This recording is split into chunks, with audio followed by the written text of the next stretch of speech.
For the next 24 hours, we'll be staying in one of the most famous party hotels in Punta Cana. We're not party people, but we're curious to see how wild it can get and how non-party people fit in this adults-only resort. Stay until the end to find out the name of this hotel, or if you figure it out before then, write the name in the comments. Let's see who's the first to guess. We were pleasantly surprised by the hotel's lobby. It was modern and well decorated. We thought the hotel would be dated, but we learned that most areas were recently renovated, which was great news. We like to arrive earlier than the 3 p.m. check-in time to avoid lines at the reception desk. Our check-in was fast, and since we had time to kill until our room was ready, we went for lunch at the buffet. There was plenty of variety at the Spoon Buffet restaurant. The food was good, and John especially liked the stewed chicken. We particularly liked the view from our table. The suites were just okay, which is usually the case in Punta Cana resorts.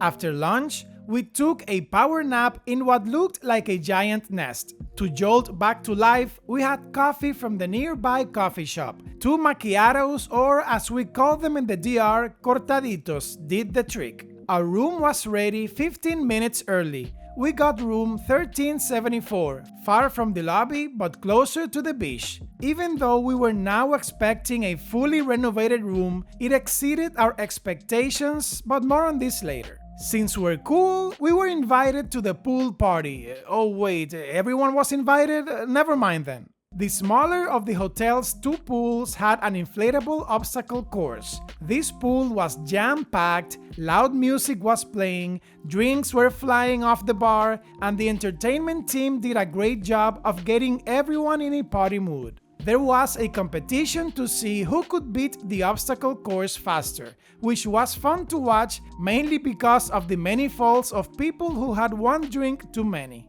Afterward, we went for a dip in the relaxation pool. Despite its appearance, it doesn't have hot water, but it was nice. After a while, we got a bit cold and went to a nearby bar for a drink and a snack at the Barefoot Grill near the beach. Usually, beach and pool snack bars offer little variety, but this one was well stocked with pizza, hot dogs, burgers, fries, and soft-serve ice cream. The beach was beautiful. The resort is in Uvero Alto, which doesn't have the prettiest beaches in Punta Cana. However, the water looked gorgeous. It wasn't as rough as usual, and the coastline was picture perfect. The seating area looked somewhat disorganized, but this is usually the case in the afternoon after a day of people moving furniture around. One thing worth noting was the number of beach vendors. Uvero Alto is a remote area, and in the past, we hadn't seen many vendors, if any, on the beach. We counted 14 vendors in the resort's immediate area.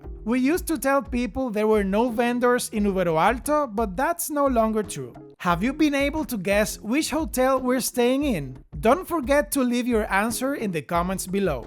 To get the salt off, we headed to the big pool. This pool is very large, occupying about a third of the hotel's length. It feels less crowded than the smaller pool and is quieter, except for the part closer to the beach, where there's a wet bar and loud music is played. However, the playlist in this area is for an older crowd than at the smaller pool. Due to its size, this pool is great for swimming. You have to burn those extra calories from the all-you-can-eat buffet somehow.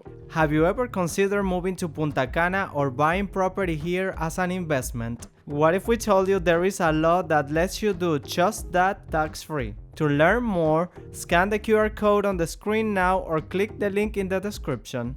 Afterward, there was only one logical thing to do: go to the coffee shop to replenish those precious calories. There were only a few guests ahead of us, but since only one staff member was working at the counter, it took a while to get our order. The coffee shop and the outside sitting area were very nice and relaxing, but the food was just okay. We went back to our room to get some rest before dinner. We booked an Allure Junior Suite with pool view for one night for $540 for the 2 of us. Watch our hotel tour video for a detailed room tour. Here, we'll give you just the highlights and lowest points of our experience.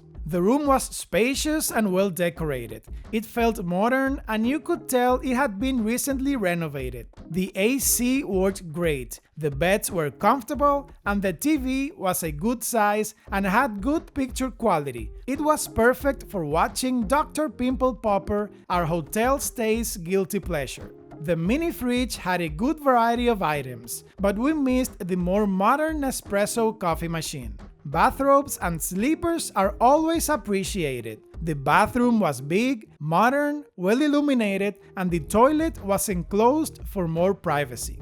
Our balcony had simple furniture but a great view of the pools. However, we could tell the hot tub had not been replaced in the renovations and it didn't feel inviting. It didn't stop us from enjoying it though. Another thing that was not replaced during renovations was the toilet and bidet, which also didn't look their best. There were not many things we didn't like. The TV remote's batteries needed replacing, the room phone looked dated, there could be more outlets, and the hot water in the shower took a while to get just right. We left the room to get dinner at Kibbe, the Lebanese restaurant. Unfortunately, it was closed, so we went to the Italian instead. The restaurant's venue was where we sat for lunch earlier. This was a turnoff since we looked for variety and a change of scenery from the buffet in resort restaurants. We enjoy nicely decorated specialty restaurants, but this was not the case. For starters, we ordered the zucchini soup, which was delicious, and the arancini were just okay. I ordered a porcini mushroom risotto for the main, but got the pasta version instead. I didn't mind, so I kept it, and it was tasty. John's pasta with salmon and caviar was a bit bland. After dinner, we ordered drinks in the lobby bar, where I did my piña colada taste test and scored it an A. People were having a good time dancing in the theater before the main show. Some in the crowd seem a bit young, and we think they came from the next door family resort. The main show was a standard resort show with singing and dancing numbers. We liked the overall energy and quality of the performances. After the show, a DJ played good music and people started dancing again. The nightclub was closed for renovations, so we called it a night after dancing in the theater for a while. Despite our room not being far from the loud music, the sound isolation was excellent and we didn't hear a thing. After a great night of sleep, we hit the gym early. The hotel doesn't have a gym, however, you can use the gym at the neighboring resort Dreams Onyx. In fact, you may use all its amenities except for the VIP areas. You may come and go between the two resorts as you please. There are no physical barriers or controls of any kind. If you're an adult staying in one or the other, you have access to everything both hotels offer. On the one hand, the restaurants and amenities are basically double. On the other, the amenities on the Onyx side are shared with families, which detracts from the adults-only theme. The gym is well equipped, with one floor for cardio and another for weight training. Afterward, we had breakfast at the buffet. It was super crowded, but many tables were available, so finding a seat was easy. The food variety and flavor were excellent.